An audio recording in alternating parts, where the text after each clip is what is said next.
So without any further ado, I invite our first expert speaker, Andrea, and also founding partner, to join us on screen. I can see that his picture looks much better. Hi, Andrea, and Good we'll try morning. that people to see me as well. So, Andrea, welcome out of, I think, far Atlanta, I think you are. Yes, sir. I'm from across the pond, so it's morning here, but good If afternoon, you can everybody. share your screen and then all set for you to go. Sounds good. Am I audible? Hopefully, I'm audible. Can somebody confirm? Um, well, good afternoon, everybody. Today, we talk about my favorite topic, which is how to implement privacy for vehicles. It's a hot topic, particularly so in Europe because of all the regulatory compliance requirement. But when I talk to people, even people who have been in the business of automotive and in remarketing for many, many years, I realize that people need to bridge three gaps. The first one is a technology gap. What data cars collect? How does it really work? Where does this data go? What happens if I leave it behind? So we'll talk about that. There is also a legal gap, right? What are the obligations under the law? I will just barely touch this topic because we're fortunate enough to have Odia Kagan after me speaking. She's one of the world's top experts on vehicle privacy, specifically for GDPR. So I will just introduce the topic. But then the big one is, okay, now that I know what data cars collect, why it should be a concern, what are the laws, how do you implement it? Right? How do you establish processing the businesses? What policies do you need to have? What steps do you take over time to improve your program? And also, does this really need to be something that you have to do only for compliance, something where you can deliver value to your customers? And we see that a lot happening here in the United States where I'm based. And so hopefully it's something that you may want to think about as well. So let's talk about the vehicle data timeline, because a lot of people, when they talk about vehicle privacy, they focus on the first half of this chart. They talk about the asset useful life, right? There's an initial transaction. Somebody bought a car, somebody rented a car, you started a lease, whatever. Hopefully, shortly thereafter, there is the user consent has been obtained. And then that's when the data collection happens and it's lawful. And until the transaction closes, the vehicle is sold, the rental is returned, or whatever, you may be in a total loss accident. Your vehicle may be repossessed, right? There's other events that end that transaction. That is what most people talk about. That's not our world, right? The remarketing world starts exactly where what everybody else talks about ends. The remarketing world is that weird time in the middle between the end of a previous transaction and the beginning of a new transaction. And in that world, the business has physical possession of the asset, the business has legal ownership of the asset, and so the business is the controller. They have full control over the data stored in the car, and they are responsible for privacy. And that's why it's important to talk about this. There's many risks associated with that. What I'm really going to be focusing on today is the risk of this personal information of consumers being leaked, being exposed, being breached. So let's start with the basics, right? What data is in cars? There's a lot of myths out there, right? So first of all, cars collect a lot of data, terabytes of data, newer cars, right? Per year, per consumer. So it is a massive trove of data. A lot of it is personal information, meaning that it's data that in isolation or in combination with other sources can be used to re-identify people. We'll see an example in a little bit. And the way cars capture this data really comes in two ways. One is from the sensors of the car, starting from the GPS and cameras and a bunch of other sensors. And the other one is when you connect your personal devices, your smartphone, tablets, whatever else. And so, let's dispel some myths. When I connect my phone through Bluetooth, it is not true that the only thing that the car sees is my contact book. Anything from the personal identifier of my phone, who I am, my standardized MAC address that can be used to track me everywhere, my text messages, the actual content of the text messages. If I've taken photos with my phone, there's a track record of that in many cars. What files I've downloaded from the internet, there's a track record of that. Increasingly, cars ask you, where do you need to go here in the morning. How do they know that? Your calendar is in there. Authorization to a number of third-party apps, tracks of your social media. There's a lot of stuff in cars, a lot of data, and a lot of this data is personal information. Now, how often is this data left behind? Well, in the United States, we do massive stats, right? We look at thousands of vehicles on a yearly basis, just we audit literally thousands of cars. And we know that last year in remarketing, across the board, including dealerships, more than 4 out of 5 cars were resold last year containing personal data. We did a survey this year in March, just for remarketing, lease returns, fleet vehicles, and vehicles that were repossessed. That number is north of 9 out of 10, meaning almost all cars were resold, still containing the personal information of previous owner. Now, we've done some stats also in Europe. The numbers are not as large, our samples are smaller, but we did a survey last year in Germany, and one this year in the UK. You see the results here on the right-hand side. Again, the size is slightly smaller, but it's still statistically valid, right? And so it looks like this 4 out of 5 car stats is valid everywhere. And this is because this data is not left behind because consumers don't care or the laws are different. It has entirely to do with how cars work, how much the public has been educated, and what kind of processes companies have set up to protect this data. That's all that matters. So let's see an example, right? So this is a car that we saw at an auction in the UK. And this was a particularly interesting one. I have a military background, so I was immediately drawn by this car. But you could do this with just about any car out there, right? So this car belongs to Sam, who happens to be working at Fujitsu.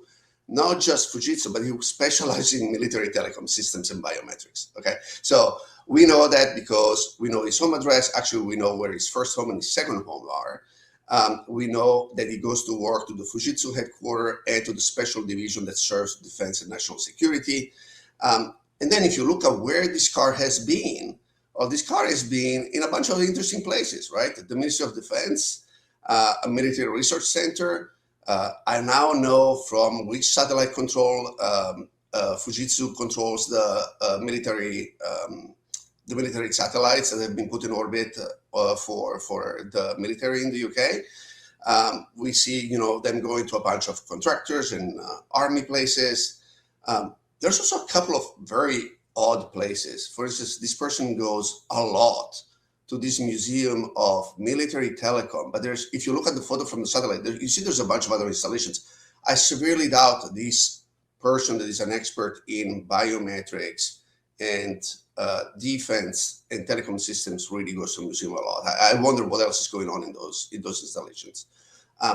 He also goes to a facility that British Telecom officially says is discontinued.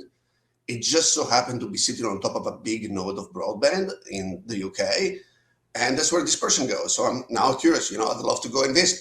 But these are some real things, right? And then, of course, we know where the friends are. What does he like to do in the spare time?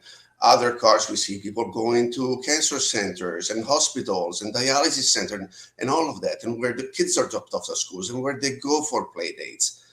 And I don't think any of us would want this data to go out. So just from a ethics and doing the right thing standpoint, leaving this data behind, it's concerning. And we wouldn't want that to happen to ourselves. So why would we want that to happen to our customers? And actually, a lot more can be done. Here, let me see if I can play this video.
So hopefully this played okay overseas. But so the previous exercise was really done by taking photos over maybe a minute, 2 minutes in a car. So that's how long it took to recreate the identity of that person.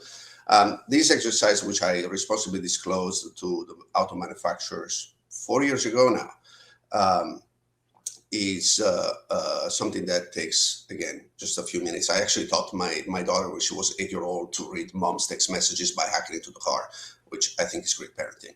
But at the time of the disclosure, we estimated that more than half of the vehicles that were going to be remarketed in Europe were vulnerable to this attack. Again, as you can see, you can go through contacts and call logs and text messages and all this kind of stuff. So, as I said, Odia is going to be speaking about the law a lot more. But what I would like to point out is that there's been guidelines issued by the European Data Protection Board and then a number of national privacy authorities, starting from the Cornelian France. Again, Odia is going to talk about all those things. But the short of it is that it is not true that this is the user's responsibility, not in the remarketing phase. The guidelines clearly say that the controller, which, as we said before, is the entity that is remarketing the vehicle because they have physical possession of the vehicle and legal ownership of the vehicle, is the party that has the obligation of deleting personal information prior to sale. So the guidelines were very specific in saying, between rentals, the rental car company needs to clear it. Before a vehicle is sold, the dealership has to clear it, etc. Right? So if you're a dealership, if you're a leasing company, an FMC, an auto finance, or Rent Mobility, it is very clear in the law that it is your responsibility. You cannot just tell in your contract, dear user, you sync your phone and it's your problem. I understand some companies do that, but this is as legally valid as if I were to say when I'm hiring somebody, well, if you sexual arrest somebody, then it's your problem. It just doesn't work that way. Compliance is a lot more complex than that. And by the way, CARA, which is your Association of Remarketing in Europe, agrees. In the in-car data white paper that was published at the end of last year, the first page is a life cycle of the vehicle, and the first bullet point under Delfeeting says, and this is a page about what needs to happen, right? The first bullet point is the first thing that needs to happen is the depersonalization of the vehicle, erasing data from the phone, entertainment, etc. Right? And you can see some of the signatories to the right. By the way, the vehicle that we looked at before, the military, belongs to one of these companies. So clearly, there's a gap between what needs to happen and what is actually happening every day in the field. And we may talk about, why that is the case. So how do you close the gap? How do you manage the risk, right? So there are three critical moments in which your company can make a difference. At the transaction and during the user consent, just before the transaction ends, and then through the remarketing phase, right? And I try to split this into what are some good practices and what's the best practice, right? So at the transaction, when you're getting user consent, you should do a prominent disclosure of data collection. Okay, prominent disclosure is not you're burying into eight-point font into the contract on page 12 that data is being collected. That's not prominent disclosure. A prominent disclosure of data collection is required by the law, and it is a very good practice. And the second thing to do is to actually have a policy and disclose what the policy is on how you're going to be safeguarding this data. Now, the best practice is if you're going to have to do this anyway, why not explicitly tell your customers, oh, by the way, we will protect your data in the following manners, which should include deleting the data. And the reason for doing that is because if you have to do it anyway, as we'll see in a little bit, it makes a huge difference in how consumers perceive your company and your service and their desire to continue to do business with you. So that's the best practice. Now, just before the transaction end, again, a good thing to do is to remind what is the policy on data safeguard. The best thing to do is not just to remind them, but to encourage people to delete the consumers, to delete their own data and give them tools and abilities to do that in a reliable manner. because this way they take care of it. Not only reduces your risk because there's less data left in the car, but most importantly, because just like when you book your own travel, you're more satisfied because you've been in control of the experience. You know what happened because you did it. And that gives you peace of mind. That's ultimately what we're striving for, is giving peace of mind. That's what all these regulations are for, and really that's the point of all of this. Now, in the remarketing phase, again, based on CARA and all those other guidelines we've seen and what Audit is going to be talking about, right? What is good is to clear personal information from the vehicles, but deleting data is not enough. You need to have an audit trail, right? In fact, all laws about compliance typically talk about having to have administrative, technical, and physical safeguards in place. What does it mean? It means you need to have a policy so you say what you're going to be doing. You need to have systems in order to do it in a reliable manner, and it needs to be measurable. You need to have an audit trail that shows that you have consistently been doing what you were supposed to be doing based on your policy. Okay, so the best practice here is to use tools, because, as we'll see in a second, leaving this to the imagination of people in the field is not great. In fact, we see really when companies decide to take action and delete data from cars, there's really two approaches. One is to tell people in the field, go and delete the data. Okay, you make it a policy. Maybe there's a checkbox in a form. The problem with that is you rely on the knowledge of people on knowing what's the right thing to do. But I can tell you that we have tens of thousands of systems in our database. And so unless you believe that you're hiring a Rain Man that knows how to do every single car, that's not going to work. In fact, we audit companies that have these systems in place all the time. And what we consistently see is that 30 to 70% of the vehicles still contain personal information after processing. Let me say this again. If you're leaving this to the skill and expertise and imagination of your employees or your third-party inspectors or any of those things, between 1 out of 3 and 2 out of 3 cars will emerge from that process still containing personal information.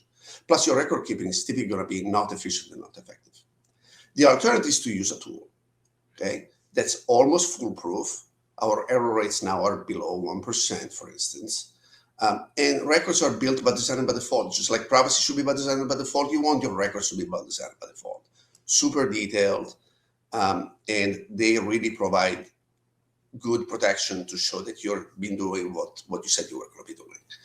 And by the way, for tools like ours, for instance, you can also be embedding it into your own application, so it can become a feature. Deleting data can become a feature within your own applications, and being able to launch value-added services. And why this matters is because consumers actually do care. These are some real sentences from consumers that went shopping for cars and found data and reported to us about their experience. And this is what they say, right? This is a brand that would have normally interested in purchasing. However, I'm not going to do business with this company. In this case, it was a dealership. We had, people say, why would I give away my personal information? I don't even answer the phone number that I don't know. I value my privacy. I saw the home address and the routine navigation of the previous person. That made me realize there's a problem. That's what they say. And realize this, when consumers see somebody else's data, they don't say, oh, that poor person's data is here. Why do I care? What they think is they immediately translate in what it means to them, right? They associate, if their home address was left behind, then my home address will be left behind. And really, this is why it's important to be talking about this and start to take some changes. Thank you. Andrea, thanks a lot for this. In the meantime, you see that you can again see my face, so that's good. We're using an other camera. Andrea will be back afterwards after we have our a second speaker, and then we have the possibility to take your uh, questions on something that I think. Honestly speaking, I wasn't personally aware of this big challenge until we started to talk about this also with the advisory board. So I think we'll have a lot to talk about again, Andrea, afterwards during our panel.